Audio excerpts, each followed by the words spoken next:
আসসালামু আলাইকুম। আমি কয়েন চেকার এসএসকে। তো আজকে আবারও একটা কয়েন নিয়ে এসেছি, হলুদ কয়েন নিয়ে। তো ভিডিওটি স্কিপ করবেন না, পুরোটাই দেখার চেষ্টা করবেন, কারণ আজকে এই কয়েনের যে আমি ভিডিওটি আপনাদেরকে দেখাবো সবার কিন্তু মাথা খুলে যাবে। তো এইসব কয়েনের বর্তমানে প্রচুর দাম বলে লোকে, 4,000, 5,000, 10,000 এরকম করে দাম বলে এই 5 টাকার কয়েনটা। তো বর্তমানে কত দাম সেটা আপনাদেরকে বলে দেবো। কয়েনটা দেখেই হয়তো বুঝতে পারছেন, ভালো করে দেখে রাখুন। এই যে ডবল ডাইস দেখতে পাচ্ছেন, এই কয়েনটার মূল্য আমি আপনাদেরকে বলে দিচ্ছি। তো যারা যারা এখনও চ্যানেলটিকে সাবস্ক্রাইব করেননি তাড়াতাড়ি সাবস্ক্রাইব করে পাশে থাকবেন। আর এই ভিডিওটি আরও 5 জনকে দেখাবার সুযোগ করে দেন, একটু শেয়ার করে দেন। তার সাথে বেল আইকনটা মেরে দেবেন, কারণ আমার ফার্স্ট ভিডিওটা আপনাদের কাছে পৌঁছে যাবে।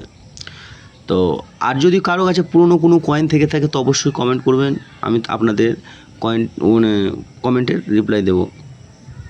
আমার হাতে যে 5 টাকার কয়েনটা আছে, এখন বর্তমানে এর প্রায় দাম নেই, তবে কেউ কেউ 7 টাকা, 8 টাকা, 9 টাকা, 10 টাকা এরকম করে কিনছে ডবল ডাইসের এই কয়েনগুলো। কিন্তু এটা আসলে ডবল ডাইসের না, এটা ভুল করে একটু হয়ে গেছে। এরকম কয়েন হাজারও আছে, লাখো, হাজারও, অনেক আছে কয়েন। তো কোন কয়েনটার কী দাম আছে আপনাদেরকে একটু প্রুফ বলে দেবো আমি। 5 টাকার এই যে কয়েনটি দেখতে পাচ্ছেন, তো এই ডবল ডাইসের কয়েন আমি পেয়েছি কটা, আমার কাছে আছে। তো আমি পরের দিন ভিডিওতে দেওয়ার চেষ্টা করব, একটু দেখবেন। তো বর্তমানে এই কয়েনের কিন্তু দাম নেই। যদি মনে করেন এর কয়েনের প্রচুর দাম, তো ভুল করবেন। আশা করি সবাই ভালো আছেন আর ভালো করে বুঝলেন। তো আসসালামু আলাইকুম, সবাইকে ভালো থাকবেন।